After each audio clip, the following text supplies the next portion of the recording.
Hikmah dibalik gagalnya borong Su-35, ada tetangga Indonesia mulai ogah pakai alutsista made in Rusia.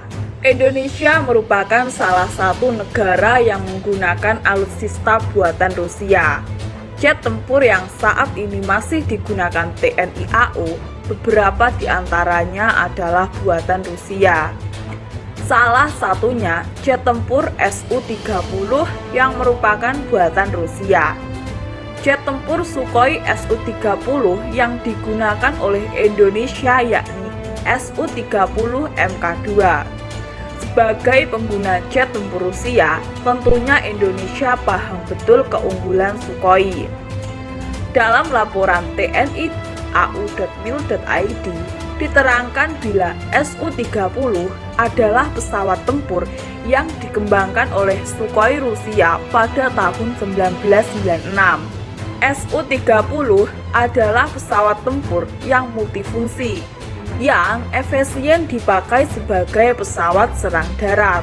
Pesawat ini dapat disandingkan dengan F-A sampai 18E dari F Super Hornet dan F sampai 15E Strike Eagle dari Amerika Serikat. Jet tempur Sukhoi Su-30 merupakan pengembangan dari Su-27UB dan memiliki beberapa varian. Seri Su-30K dan Su-30MK telah sukses secara komersial. Varian-varian ini diproduksi oleh Knapo dan Irkut yang merupakan anak perusahaan dari grup Sukhoi. Knapo memproduksi Su-30 MKK dan Su-30 MK2 yang dirancang dan dijual kepada Tiongkok. Su-30 paling mutakhir adalah seri Su-30 MK buatan Irkut, antara lain Su-30 MKI yang merupakan pesawat yang dikembangkan khusus untuk Angkatan Udara India, serta MKM untuk Malaysia dan MKA untuk Aljazair. Indonesia juga ternyata dulunya memiliki minat besar untuk bisa menggunakan jet tempur Su-35.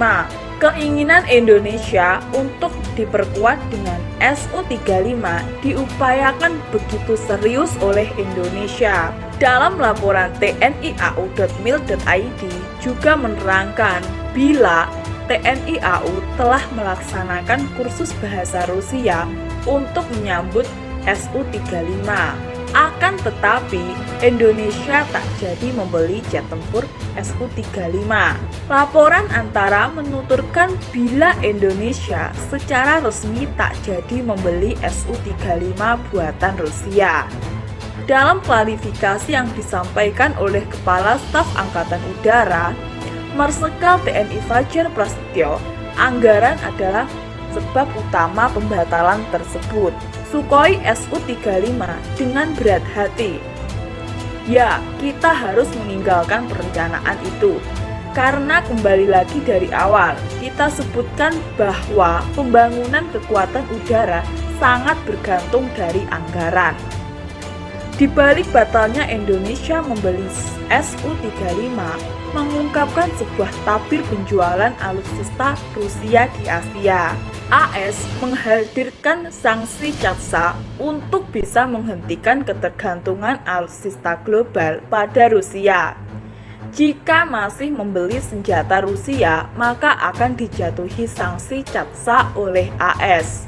Negara yang terkena sanksi CATSA ada Turki, karena bandel membeli sistem pertahanan udara made in Rusia. Ini juga membuat Turki didepak dari daftar negara yang tadinya akan mendapatkan jatah jet tempur siluman F-35. Dikutip dari Sipri, sejak tahun 2000, Rusia berhasil menjual senjata buatannya ke Vietnam senilai 247 juta dolar AS. Kemudian masih ada Myanmar dan Thailand yang juga membuat alutsista Rusia. AS sendiri membidik Vietnam agar segera melepas sistem persenjataan Rusia dan beralih kepadanya.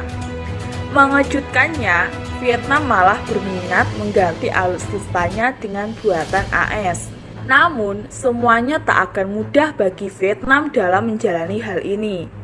Itu tidak akan mudah. Pada umumnya, senjata Rusia dipandang lebih terjangkau.